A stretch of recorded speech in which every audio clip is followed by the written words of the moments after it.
Today is Thursday, the 13th day of Tishrei. Tomorrow night begins the holiday of Sukkot. Zman Simchatenu, the time of our rejoicing. Yesterday we spoke about the Sukkah. Today we speak about the Arbaat Aminim, the four species that we fulfill the mitzvah of Netilat Lulav with.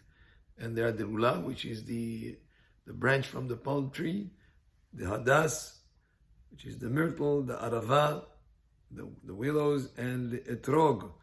We take all these four and we bring them together and we say bracha and we shake them together, and the bracha Asher Kidesham Savitzivanu Al Netilat Lulav, on holding the Lulav. And the question is asked, what is the symbolism around this mitzvah? Well, there are many explanations that are given. One of them is the spine is represented by the Lulav. The Hadas, that has the shape of the eyes, is the eyes. The Arava is the shape of the lips, and the Etrog is the heart. And all these together are they to praise Hashem and to with the joy of Simcha of Sukkot, to dedicate ourselves to the spirituality of the holiday. And Kal Atzmotai, all my limbs will praise you, Hashem. So that's one explanation. Another explanation is, if we look at these four species, they represent the 7 guests who come to the Sukkah, 7 leaders of Am Yisrael: Abraham, Yitzchak, and Yaakov, Moshe, Aaron, Yosef, and David. And these are represented by the 3 Hadas. Is Abraham, Yitzchak, and Yaakov. The 2 Aravot is Moshe and Aaron. The Lulav is Yosef. Pasuk says Tzaddik Katamar Ifrah. It's Yosef at Tzaddik. And the Etrog represents David HaMelech. And these are the 7 days of Sukkot, that each day the guest of honor is one of these 3 guests of honor, one of the 7 guests of honor. The 3 first ones, Abraham, Yitzchak, and Yaakov, and then we have again Moshe and Aaron, and finally Yosef and David.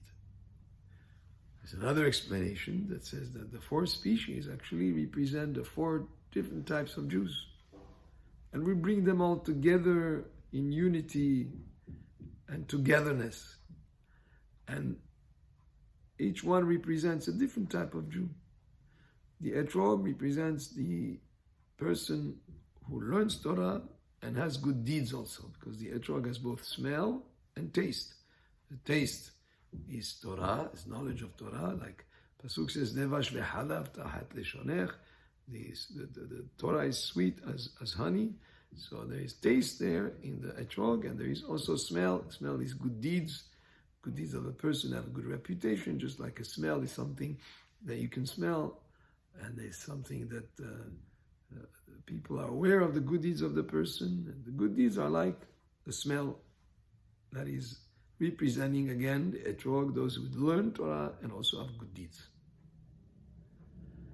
The Lulav is a palm tree that has dates in it, so it has taste. Is someone who learns Torah but doesn't have good deeds, but he dedicates himself to learning, and he knows a lot of knowledge, but the deeds are not there so much.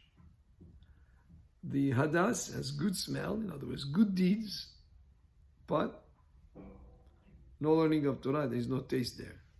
Arava has neither taste nor smell. It's a Jew that doesn't learn Torah, doesn't have good deeds either. So these 4 types of Jews, we bring them together, we hold them together to symbolize the unity of Am Yisrael, and also to express the idea that Am Yisrael is not complete if not all of us are there. Even those who don't have any knowledge of Torah, don't have any good deeds, we still need them as part of the group, because if Arava is not there, you're not fulfilling the mitzvah of holding the 4 species. We have to have all of them present and all of them there. And no one, Chaz v'Shalom, is being written off. On the opposite. He's part of the group and he's part of the unity of Am Yisrael. So the question is asked, Why is it when we say the bracha, we say al netilat lulav, and not al netilat arba'at haminim? That since all four of them are important, then we should say the bracha on all four. Why do we choose specifically the lulav? So these I heard a couple of answers, a couple of reasons that are brought by Hachamim. One of them is because the lulav represents the learning of Torah.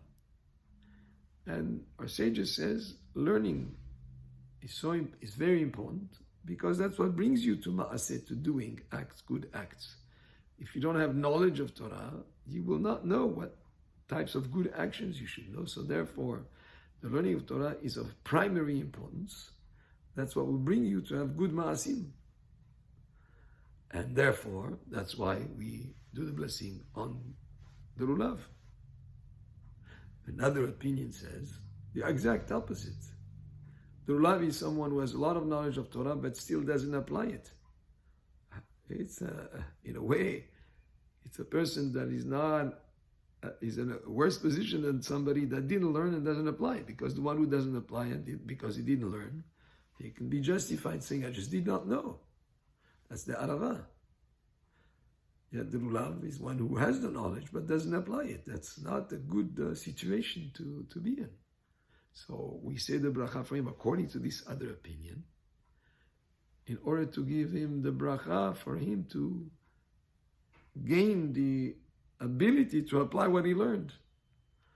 So that we don't just write him up. We're on the opposite. He needs a bracha. Let's give him a bracha that he should apply what he learned. So that's the same lulav that we say bracha can be looked either as the most important or the one that is not so important at all. But still, we say the bracha for him. And here is the idea of everyone is important. And then you can look at things more than one way. Like it's been said, is the cup half full or half empty? And there are different ways to look at things, but regardless, we bring all of them together and we say the bracha for the lulav. And we have in mind, of course, all of them being together, the arba'at haminim. And when there is unity, there is simcha, there is joy. When there is discord, there is no joy. The time of our rejoicing, the holiday of Sukkot, Zman Simchatenu, is a time to bring in into the focus again the concept of being united, of looking at things positively in terms of every person, to bring him into the group and to feel the connection with each and every Jew. And this is the type of feeling that will bring us even to a greater sense of joy and celebration in the holiday of Sukkot. Baruch Adonai le'olam, amen ve'amen.